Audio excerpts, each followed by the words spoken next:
A palavra falada tem criatividade poderosa e seu uso adequado é vital para a vida cristã vitoriosa. Esta palavra falada, contudo, deve ter uma base correta a fim de ser eficaz. O princípio da descoberta da base correta para a palavra falada é uma das porções mais importantes da verdade de Deus. É com referência a este tópico que quero conversar com vocês agora mesmo. Certo dia, trouxeram ao meu escritório uma senhora deitada numa maca. Era paralítica do pescoço para baixo e não conseguia mexer nem mesmo um dedo. Enquanto a introduziam em meu escritório, comecei a ter uma sensação estranha. Era como se meu coração estivesse perturbado. Assim como houve um sentimento de expectativa junto ao poço de Betesda, assim também eu sabia que algo ia acontecer. Acerquei-me em volta de sua maca e, ao olhar para seus olhos, vi que ela já tinha a fé para ser curada. Não uma fé morta, mas uma fé viva. Toquei-lhe a testa e disse: Irmã, no nome de Jesus Cristo seja curada. Instantaneamente, o poder de Deus se manifestou e ela foi curada. Levantou-se da maca, emocionada, assustada e eletrizada. Alguns dias mais tarde, veio à minha casa para trazer-me alguns presentes.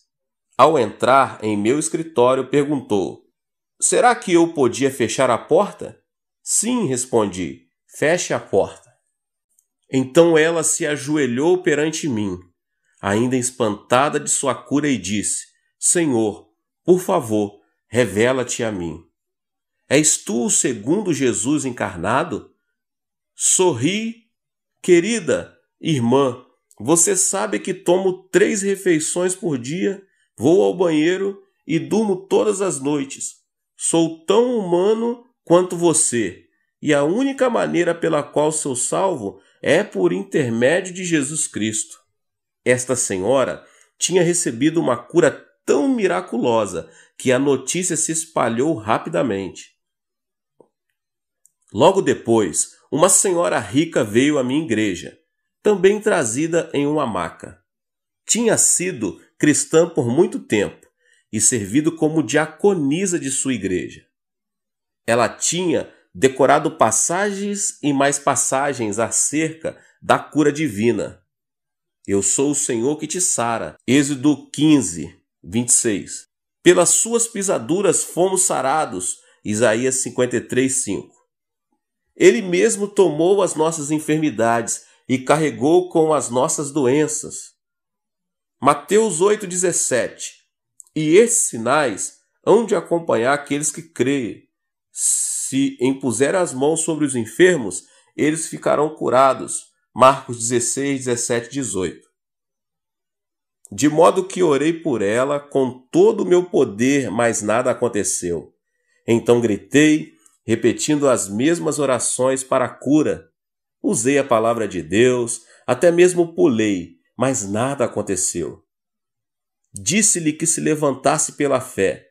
Muitas vezes ela se levantava, mas no instante que a soltava ela caía como um pedaço de madeira morta. Então eu dizia: tenha mais fé e levante-se.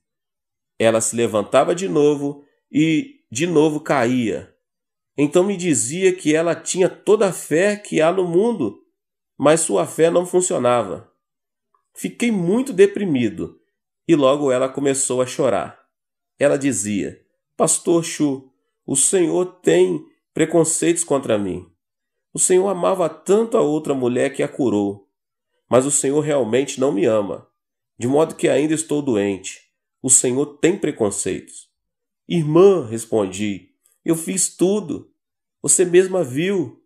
Orei, clamei, pulei e gritei. Fiz tudo que um pregador pentecostal pode fazer, mas nada aconteceu. E não posso compreender o motivo. Em minha igreja, este problema inquietante de uma pessoa ser curada enquanto outra permanece enferma não ficou limitado a esta ocasião. Evangelistas de fama mundial têm vindo à minha igreja e entusiasticamente dizem: todos vão ser curados. Todos. Pregam a palavra de fé e muitos são curados. Depois, estes evangelistas se vão, levando toda aquela glória, e eu fico com a incumbência de tratar dos doentes que não foram curados. Estes vêm a mim, desanimados, abatidos e desesperados, queixando-se: não fomos curados. Deus desistiu de nós, estamos completamente esquecidos. Porque devemos lutar para vir a Cristo e crer. Aflijo-me, oro e choro. Por que, Pai? Por que isto é assim? Deus, por favor, dá-me a resposta, uma resposta clara. E ele o fez, de modo que agora gostaria de partilhar com você esta resposta e algumas coisas que me levaram a receber esta compreensão. As pessoas pensam que podem crer na palavra de Deus, e podem, mas falham em fazer a diferença entre a palavra de Deus, que dá o conhecimento geral a respeito de Deus, e a palavra de Deus que ele usa para conceder fé acerca de circunstâncias e problemas específicos. É este último tipo de fé que produz milagres. No grego, há duas palavras diferentes para a palavra: logos e rema. O mundo foi criado pela palavra logos de Deus. Logos é a palavra geral de Deus, que se estende desde o livro de Gênesis ao Apocalipse, pois todos estes livros falam acerca de Jesus Cristo, direta ou indiretamente. Ao ler a palavra logos do Gênesis ao Apocalipse, a pessoa pode receber todo o conhecimento que necessita a respeito de Deus e de suas promessas. Mas pela simples leitura, a pessoa não recebe fé. A pessoa recebe conhecimento e compreensão acerca de Deus, mas não recebe fé. Romanos 10:17 mostra-nos que o material usado para edificar a fé é mais do que simples leitura da palavra de Deus. A fé vem pela pregação, e a pregação pela palavra de Cristo. Nesta passagem, palavra não é logos, mas rema. A fé, especificamente falando, vem pela pregação da palavra rema. O Dr.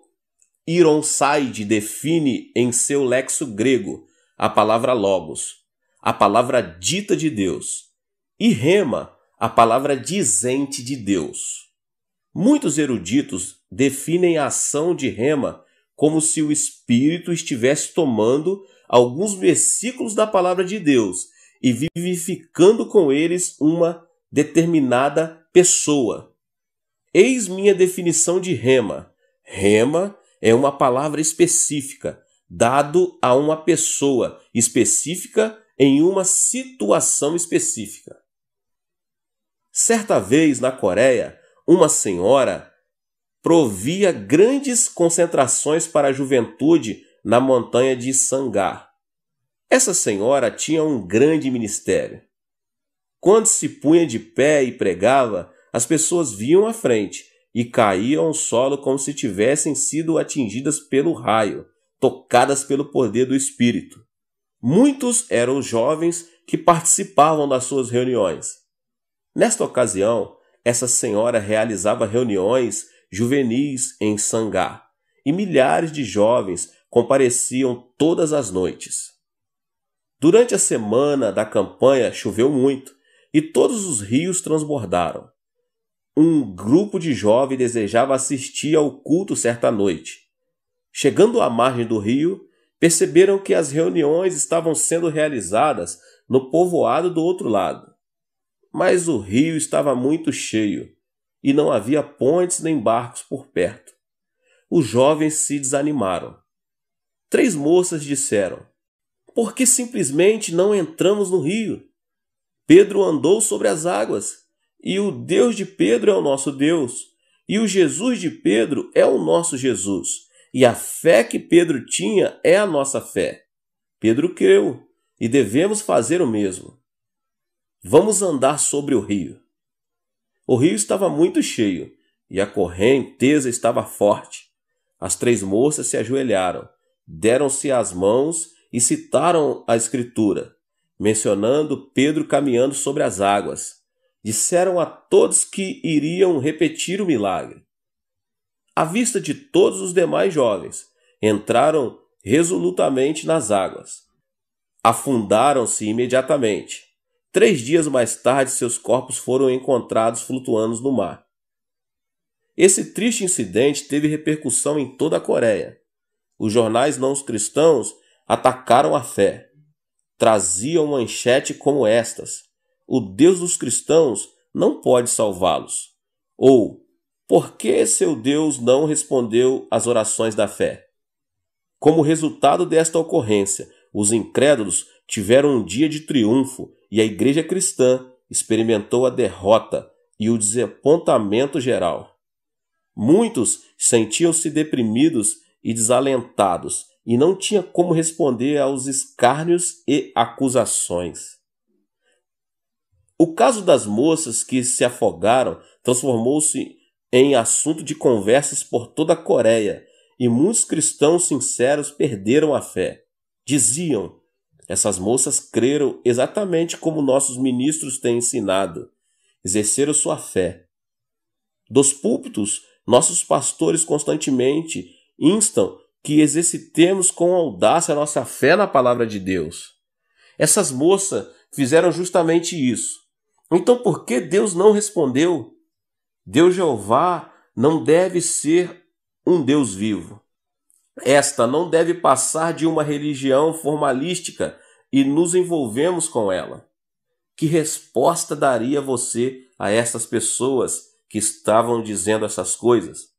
Estas moças tinham crido, tinham exercitado a fé baseada na palavra de Deus. Mas Deus não tinha motivos para apoiar a sua fé.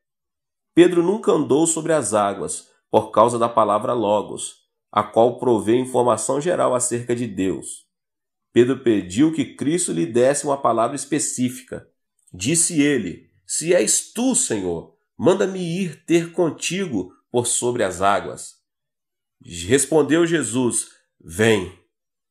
A palavra que Cristo deu a Pedro não era Logos, mas Rema. Deu-lhe uma palavra específica: vem. A uma pessoa específica, Pedro, numa situação específica, uma tempestade. Rema traz fé. A fé vem pela pregação, e a pregação de Rema. Pedro nunca andou por sobre as águas pelo conhecimento de Deus somente. Pedro tinha a Rema. Mas essas moças tinham somente Logos, conhecimento geral de Deus. O erro foi exercitarem sua fé humana em Logos. Deus, portanto, não tinha responsabilidade alguma de apoiar sua fé.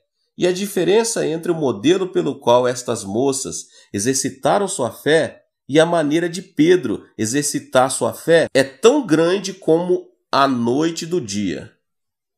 2 anos atrás, 2 estudantes do Instituto Bíblico falharam completamente em seu primeiro empreendimento ministerial. Os 2 haviam sido meus discípulos, haviam escutado minhas preleções e, como iam à minha igreja, tinham aprendido alguma coisa a respeito dos princípios da fé. Começaram seu ministério com o que parecia uma grande quantia de fé. Valiam-se de passagens bíblicas como esta: abre bem a tua boca e te encherei, Salmos 81:10. Se me pedires alguma coisa em meu nome, eu farei, Mateus 14:14. Foram para um banco e fizeram um empréstimo bem grande. Então foram a um homem bem rico e pediram emprestado outra grande soma de dinheiro. Com esse dinheiro, compraram um terreno e construíram um lindo santuário, sem ter, contudo, uma congregação. Começaram a pregar. Esperaram que as pessoas viessem, centenas de pessoas, para a congregação. Esperavam tirar ofertas e com elas pagar a dívida, mas nada aconteceu. Um desses jovens tinha pedido emprestado cerca de $30.000, o outro cerca de $50.000. Logo chegaram os credores. Os jovens se viram muito apertados e chegaram ao ponto de quase perder a fé. Então os dois vieram a mim. Choraram. Pastor David Poyong Cho, porque o seu Deus é diferente do nosso. O Senhor começou com $2.500 e agora já completou um projeto de $5 milhões. Nós construímos uma igreja que nos custou $80.000. Por que Deus não nos responde? Cremos no mesmo Deus, temos a mesma fé. Por que Ele não nos responde? Então começaram a citar passagens bíblicas que contêm promessas, tanto no Antigo como no Novo Testamento, acrescentando: fizemos exatamente como o Senhor nos ensinou e fracassamos. Alegra-me que tenham fracassado depois de seguir as minhas palavras. Vocês são bons discípulos meus, mas não do Senhor Jesus Cristo. Vocês compreenderam mal algum dos meus ensinamentos.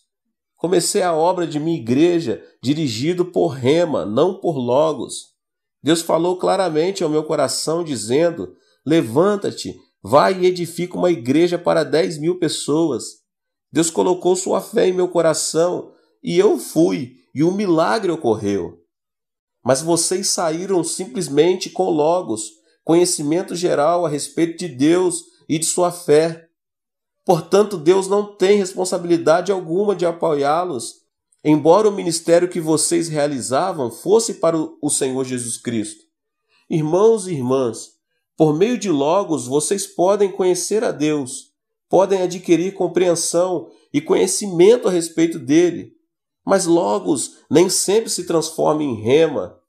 Suponhamos que um doente tivesse ido ao tanque de Betesda e dito aos que estavam ali: vocês são uns bobos. Por que esperam aqui? Este é o mesmo tanque de sempre, com a mesma água, no mesmo lugar. Por que tem de esperar dia após dia? Vou entrar na água agora e lavar-me. Em seguida, ele mergulha e toma um banho, mas ao sair da água não fora curado. Pois somente depois que vinha o anjo de Deus e revolvia a água, as pessoas podiam entrar, lavar-se e serem curadas. Ainda era o mesmo tanque de Betesda, no mesmo lugar, com a mesma água. Só que quando a água era revolvida pelo anjo de Deus, é que ocorria o milagre. Rema procede de Logos. Logos é como o tanque de Betesda.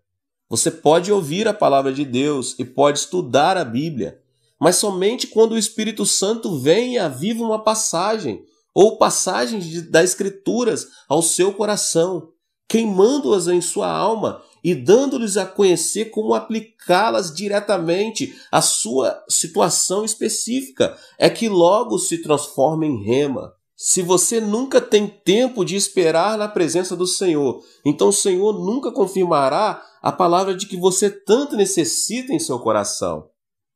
Esta é uma época de muita agitação, muita correria. As pessoas vão à igreja para serem entretidas, puro entretenimento. Ouvem um sermão curto e são despedidas, sem terem tempo para esperar no Senhor. Dá-se-lhes Logos, mas não Rema. Por isso não vêm milagres de Deus e começam a duvidar do seu poder. As pessoas devem ir ao santuário, à igreja, ouvir atentamente ao pregador e esperar no Senhor. Mas como não ouvem em atitude de oração, esperando no Senhor a fim de receber Rema, não podem, portanto, receber a fé necessária para a resolução dos seus problemas. O seu conhecimento da Bíblia aumenta à proporção que seus problemas aumentam. E embora venham à igreja, nada acontece. Por isso começam a esfriar-se e a perder a fé. Outro problema que sofrem as igrejas desta época é que os ministros andam demasiadamente ocupados. Passam horas e horas fazendo o trabalho de eletricista, carpinteiro, porteiro, enfermeiro, ocupados em 100 tarefas diferentes. Quando chega o sábado, tropeçam por aí tentando pensar em alguma palavra logos para pregar na manhã de domingo. Estão cansados a tal ponto que não têm tempo para esperar na presença do Senhor. Não tem tempo de trocar o capim verde em leite branco. Suas congregações comem capim, mas não o leite rico da palavra. Este é um erro muito grande. Os leigos não são inimigos do pastor, são seus amigos, como fizeram os apóstolos. Os ministros devem concentrar-se na oração e no ministério da palavra, delegando qualquer outro trabalho aos seus leigos, anciões, diáconos, diaconisas e líderes. Eu sigo esta norma em minha igreja. Não ouso subir ao púlpito sem primeiro esperar na presença do Senhor e receber a palavra rema de Deus para essa mensagem. Se não recebo a palavra rema, não volto à plataforma. Às vezes passo toda a noite de sábado em oração. Durante o dia oro. Senhor, as pessoas virão com todos os tipos de problemas, doenças, pressões, depressões, problemas familiares, problemas financeiros, todo tipo imaginável de problemas. Virão não somente para receber conhecimento geral a teu respeito, mas também para receber uma solução real a seus problemas. Se eu não lhes der fé viva, rema, então voltarão para suas casas sem terem solucionado nenhum de seus problemas. Necessito de uma mensagem específica para pessoas específicas, num tempo específico. Então espero até que o Senhor me dá a mensagem. Quando subo ao púlpito, vou marchando como um general, porque sei que a mensagem que vou pregar tem a unção do Espírito Santo. Isso acontece porque os ajudei a receber rema, a palavra rema. Irmãos e irmãs, não estamos edificando na igreja um clube de santos, listados, lidando com assuntos de vida e de morte. Se o pastor não der rema ao seu povo, então tudo o que lhe resta é um clube religioso superficial. Já temos no mundo clubes sociais como o Rotary e outros da mesma natureza, e seus membros também pagam um tipo de oferta, eles ajudam a instituição. As igrejas que nós edificamos devem ser um lugar onde as pessoas recebem soluções da parte de Deus, recebem e veem milagres em sua vida e podem conseguir não meramente um conhecimento intelectual de Deus, mas também um conhecimento experimental, real e vivo. Mas para que consigam esse objetivo, é preciso que primeiro o pastor receba a rema e a transmita. Deve-se dar tempo aos cristãos, aos que esperam na presença do Senhor, a fim de que o Espírito Santo tenha tempo de lidar com eles e inspirá-los por meio das Escrituras. O Espírito Santo pode transformar as passagens bíblicas na palavra dita de Deus e aplicá-las ao coração da pessoa, fazendo com que a palavra dita passe a ser a palavra dizente de Deus. Logos deve transformar-se em rema. Agora posso dizer porque muita gente não recebe a cura. Todas as promessas são potencialmente, mas não literalmente nossas. Nunca tome posse de uma promessa de Deus e simplesmente diga: ó, esta é minha. Esta é minha. Sim, é sua em potencial, mas só chegará a ser sua na prática quando vocês, antes que o Senhor conceda uma mensagem a um indivíduo, ele tem de fazer várias coisas. Primeiro, o Senhor deseja limpar a sua vida e fazer com que esse indivíduo se entregue a ele. O Senhor nunca dá promessas de um modo qualquer. Quando o Senhor lidar com você, você deve tirar o tempo para permanecer perante Ele. Confesse seus pecados e entregue sua vida a Ele. Quando essas condições necessárias são produzidas, então vem o poder de Deus e seu coração assim como o tanque de Betesda é revolvido por algum texto em particular. Então você sabe que essa promessa é sua e recebe a fé para produzir o milagre necessário. A saúde corporal não é o objetivo último do Espírito Santo. É necessário que conhecemos bem claramente as prioridades do Espírito Santo. O alvo supremo é a santidade das nossas almas. Quando Deus lida com você, sempre o faz através da santidade da alma. Se sua alma não estiver reta diante de Deus, não importa quanta oração, quanto grito ou quanto pulo você dê, essas coisas não lhe trarão a palavra rema de que você necessita. É preciso esperar no Senhor. A cura divina depende da soberana vontade de Deus. Às vezes uma pessoa recebe uma cura instantânea, ao passo que outra precisa esperar um pouco mais. Um dos mais queridos irmãos diáconos de nossa igreja caiu doente. Este diácono deu tudo ao Senhor, amando-o e o servindo de um modo espantoso. Todos viram isso. Disseram-lhe que tinha um tumor e que os médicos desejavam operar. Mas todos em minha igreja sabiam que o Senhor ia curá-lo, pois ele era um grande santo e de grande fé. Este era o raciocínio deles. Orei para a cura dele. Então tinham uns 40.000 membros e todos eles oravam, atacando o trono da graça, e esse diácono reivindicou a cura. Mas nada aconteceu, ele piorava cada vez mais. Afinal, sangrava tanto que foi levado ao hospital e sofreu uma intervenção cirúrgica.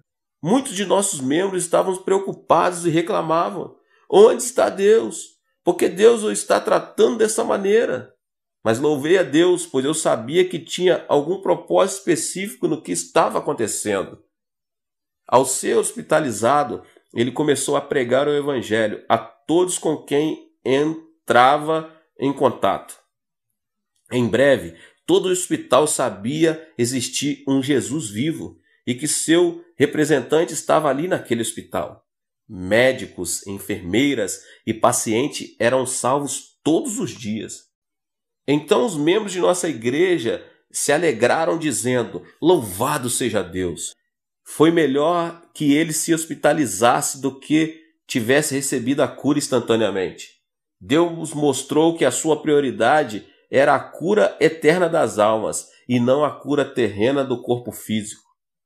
Onde há dor e sofrimento, temos a tendência de pedir libertação, mas não devemos fazer isso. Se o seu sofrimento pode resultar em graça redentora, ou se seu sofrimento torna-se o canal de Deus para o fluxo da graça redentora de Deus, então seu sofrimento foi enviado por Deus. Se, entretanto, seu sofrimento torna-o inválido e começa a destruí-lo, então procede de Satanás, e você deve orar a fim de livrar-se dele. Contar-lhe-ei agora um caso no qual Deus libertou as pessoas de seu sofrimento. Aconteceu a Guerra da Coreia quando 500 ministros foram capturados e imediatamente fuzilados, e 2.000 igrejas destruídas. Os comunistas eram cruéis para com os pastores.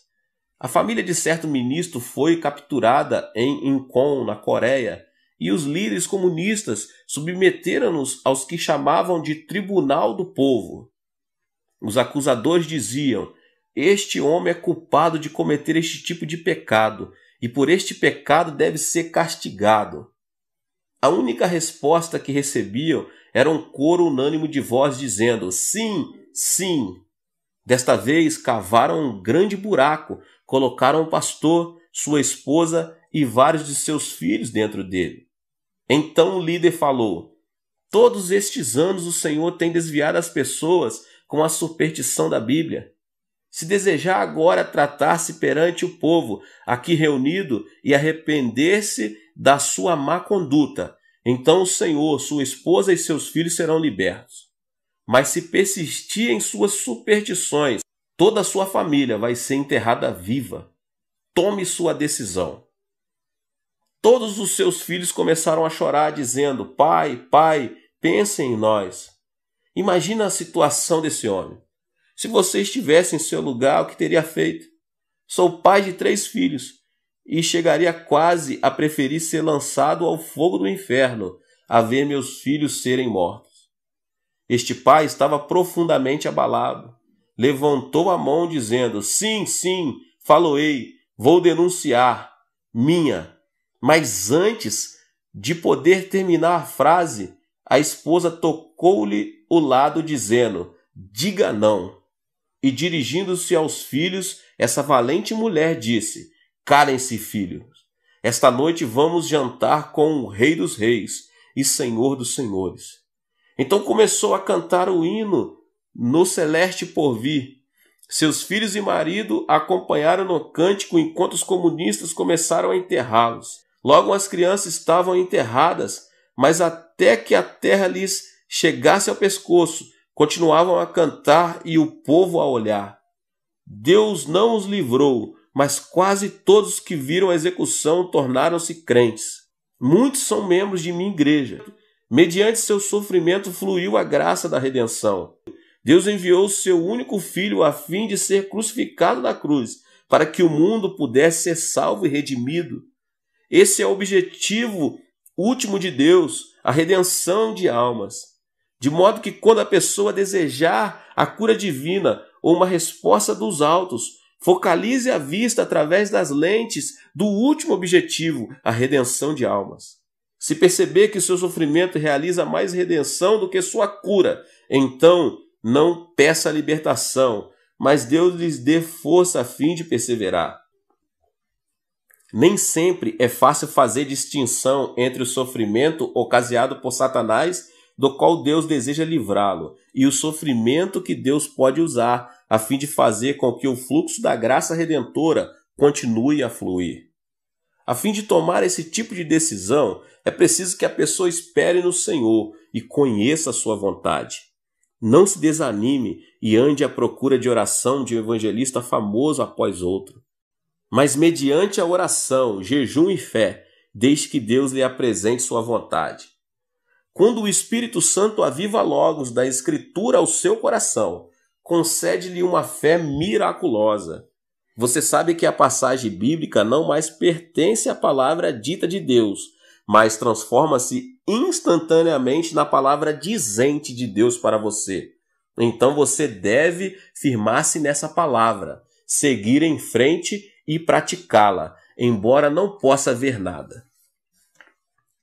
Embora não possa tocar nada, embora na sua vida inteira esteja totalmente às escuras, uma vez que você recebe a palavra rema, não tenha medo. Siga em frente e ande por sobre as águas, e verá o milagre. Tenha cuidado, entretanto, em não adiantar-se a Deus. Muitas pessoas andam na frente de Deus, assim como o fez Paulo em sua vontade de levar o evangelho de Cristo. Cristo ordenou que fôssemos até os confins e pregasse o evangelho, de modo que Paulo, seguindo a palavra Logos, dirigiu-se para a Ásia. Mas o Espírito Santo, o Espírito de Jesus, não permitiu que ele chegasse lá. Então Paulo disse: irei para a Bitínia. Novamente o Espírito do Senhor disse: não. Então Paulo e seus companheiros desceram a Troade, uma cidade desconhecida. Podemos imaginar suas peregrinações ali, sua confusão, pensando: eu estava obedecendo a um mandamento de Jesus. Jesus disse-nos que fosse até os confins do mundo e pregássemos o evangelho. Porque sou eu um fracasso? Enquanto orava e esperava no Senhor, recebeu a palavra rema e apareceu-lhe um homem da Macedônia em uma visão, dizendo: passa para a Macedônia e ajuda-nos. De modo que ele tomou um barco e foi para a Europa. Através do exemplo de Paulo, podemos novamente ver a diferença entre Logos. Algumas pessoas têm vindo a mim com um comentário: pastor, posso orar por várias promessas das Escrituras e posso esperar até que o Espírito Santo avive essas mensagens, aplicando-as a mim. Mas como é que posso conseguir rema na escolha de um marido ou de uma esposa? Li toda a Bíblia, mas ela não diz que devo casar com Elizabeth, Maria ou com Joana? Como é que posso ter rema com respeito a este assunto? A Bíblia tampouco diz onde devo estabelecer minha residência, se no Rio de Janeiro, Buenos Aires, Los Angeles ou em Berlim. Como é que posso saber a vontade de Deus a esse respeito? Estas são questões legítimas. Permita-lhe dar-lhes os 5 passos que uso a fim de saber a palavra rema acerca de questões específicas. O primeiro passo é colocar-me em ponto neutro. Não ir nem para frente nem para trás. Permanecer completamente calmo. Então espero no Senhor dizendo: Senhor, eis-me aqui. Ouvirei a tua voz. Se disseres sim, irei. Se disseres não, não irei. Não desejo tomar decisões para o meu próprio benefício, mas decidi segundo o teu desejo. Se algo bom para mim, ou seja algo mal, estou pronto a aceitar a sua decisão. Com esta atitude, espero pelo Senhor. Muitas vezes a melhor coisa a fazer é jejuar e orar, pois se a pessoa come demais, fica cansada e não pode orar. Então, ao perceber que está realmente calma, pode partir para o segundo passo. A segunda coisa que faço é pedir que o Senhor revele a sua vontade através de meu desejo. Deus sempre vem a você através de seu desejo santificado. Agrada-te do Senhor e Ele satisfará os desejos do seu coração. Salmos 37:4. O anelo dos justos, Deus o cumpre. Provérbios 10:24. Por isso digo que tudo quanto em oração pedirdes, crede que recebereis, e será assim convosco. Marcos 11:24. Desejar é, pois, um dos pontos focais de Deus. Além disso, Filipenses 2:13 diz: porque Deus é quem efetua em vós tanto o querer como o realizar, segundo a sua boa vontade. Através do Espírito Santo, Deus coloca em seu coração o desejo, levando você a desejar a fazer a vontade dele. Portanto, faça a seguinte oração: Senhor, agora dá-me o desejo segundo a tua vontade. Ore e espere no Senhor, até que Deus lhe dê o desejo divino. Ao orar, muitos desejos lindos fluirão à sua mente. Tenha a paciência necessária para que também os desejos de Deus lhe venham à mente. Não se ponha de pé dizendo: já tenho tudo, e em seguida saia correndo. Espere na presença do Senhor um pouco mais. Satanás também pode dar desejos, mas também os desejos podem surgir de seu próprio espírito ou ser dados pelo Espírito Santo. O tempo sempre é uma prova.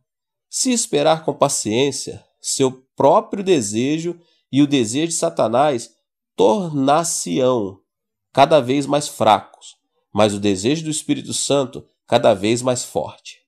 Por isso espere e receba o desejo divino. Depois de meu desejo tornar-se claro, então dou o passo 3. Comparo esse desejo com o ensino bíblico. Certo dia uma senhora veio a mim, emocionada, dizia: pastor, vou contribuir com uma grande soma para o seu ministério. Louvado seja o Senhor, exclamei. Assenta-te e conta-me a respeito disso. Tenho um desejo fantástico de entrar para o mundo dos negócios. Fiquei sabendo de uma boa empresa e se entro nela vou ganhar muito dinheiro. Que tipo de negócio é? Tenho um desejo ardente de monopolizar o mercado de cigarros. Tabaco, o Senhor percebe. Esqueça-se disso, disse a ela. Mas tenho desejo, disse ela. Um desejo ardente, como o Senhor sempre pregou. Esse desejo procede de sua própria carne, respondi. Já examinou a Bíblia a fim de verificar se o que estará fazendo é certo? Não. Seu desejo deve ser aprovado pelas Escrituras. instruía. A Bíblia diz que somos templos do Espírito Santo. 1 Coríntios 6:19. Se Deus desejasse que seu povo fumasse, ele teria feito nosso nariz de maneira diferente.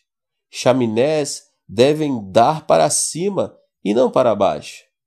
Pense no nariz, aponta para baixo e não para cima. O propósito de Deus não era que fumássemos, porque nossa chaminé aponta para baixo. A habitação do Espírito Santo é seu corpo. Se o poluir com fumaça, então estará poluindo o templo do Espírito Santo. Seu desejo está fora da vontade de Deus.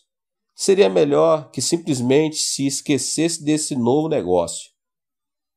Certo homem veio a mim dizendo: Pastor, fiz amizade com uma linda mulher, uma viúva. Ela é terna, linda e maravilhosa. Ao orar, tenho um desejo ardente de me casar com ela. Mas também tenho minha mulher e filhos. Olha, respondi, esqueça-se disso, porque tal coisa procede do diabo. Oh, não é do diabo, discordou ele. Quando orei, o Espírito Santo me disse ao coração que minha esposa não é exatamente o tipo de costela que se encaixa ao meu lado. Minha esposa é sempre um espinho na carne. O Espírito Santo falou dizendo que essa viúva é minha costela perdida, que se encaixará perfeitamente ao meu lado. Disse-lhe eu: isso não procede do Espírito Santo, vem do diabo. Muitas pessoas cometem esse tipo de erro. Se orarem contra a palavra escrita de Deus, então o diabo falará. Disse-lhe eu: isto não procede do Espírito Santo, isso vem do diabo. Muitas pessoas cometem esse tipo de erro. Se orarem contra a palavra escrita de Deus, então o diabo falará.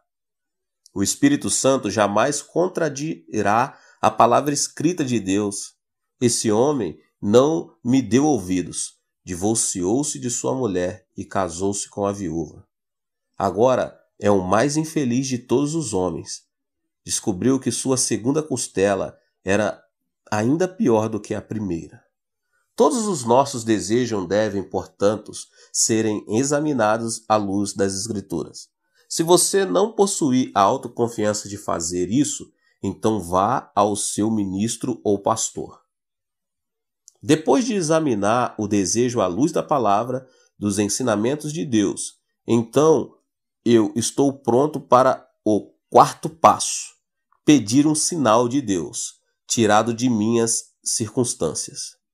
Se Deus verdadeiramente falou ao coração, então poderá dar-lhe um sinal no mundo exterior.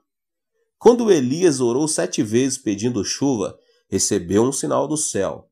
Uma mancha do tamanho do punho de um homem, uma nuvem apareceu. Gideão também pôde servir-nos de exemplo, pois ele também pediu um sinal. Deus sempre me mostrou um sinal de minhas circunstâncias. Às vezes, esse sinal era muito pequeno, mas ainda era um sinal.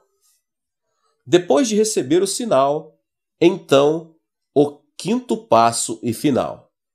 Oro até conhecer o horário de Deus. O horário de Deus é diferente do nosso. A pessoa deve orar até que tenha paz real, pois a paz é como o árbitro. Depois de orar, se ainda sentir-se inquieta, então o horário não era certo. Significa que o sinal ainda está vermelho. Portanto, continue a orar e a esperar. Quando o sinal passar de vermelho para o verde, chegar-lhe-á a paz ao coração. Então você deve sair correndo. Vá, portanto, com velocidade total, com a bênção de Deus, com a rema de Deus. Milagre após milagre lhe seguirão. Em minha vida cristã, sempre tenho seguido estes 5 passos, até que Deus tem confirmado essa maneira de caminhar com sinais e milagres. Estes resultados devem mostrar claramente a diferença entre logos e rema. No futuro, você não precisa ficar confuso acerca das promessas de Deus. Quantidade alguma de reivindicação, trabalho, pulos ou gritos o convencerá. Deus mesmo o convencerá, dando-lhe o coração à sua fé. A versão da Almeida de Marcos 11, 22 e 23 diz que se a pessoa tiver a fé em Deus, poderá então ordenar a um monte que se atire no meio do mar. O texto grego, entretanto, diz que a pessoa deve ter a fé de Deus. Como é que se pode ter a fé de Deus? Ao receber rema, a fé que lhe é dada não é sua, foi-lhe concedida por Deus. Depois de receber essa fé que vem do alto, então pode ordenar que montanhas sejam removidas. Sem receber a fé de Deus, a pessoa não pode fazer tal coisa. Se não for por outra razão, você deve estudar cuidadosamente a Bíblia, desde o Gênesis ao Apocalipse, a fim de proporcionar ao Espírito Santo o material de que ele necessita para operar. Quando a pessoa espera no Senhor, o Espírito Santo concede-lhe essa fé. E ao agir consoante a essa fé, grandes milagres seguirão em seu ministério e em seu lar. Portanto, espere no Senhor, jamais será isso um desperdício de tempo. Quando Deus lhe fala ao coração, ele pode, e em segundo, fazer coisas muito maiores do que você poderia fazer no ano todo. Espere no Senhor e verá grandes coisas realizadas por seu intermédio. Deus te abençoe. Esta foi mais uma palavra do pastor David Poyong Cho. Se inscreva aqui no canal, ative o sininho das notificações para você não perder nenhuma das palavras que têm sido ministradas aqui. Deixe o seu like e não esqueça de compartilhar com as pessoas que você mais ama. Te vejo nos próximos vídeos.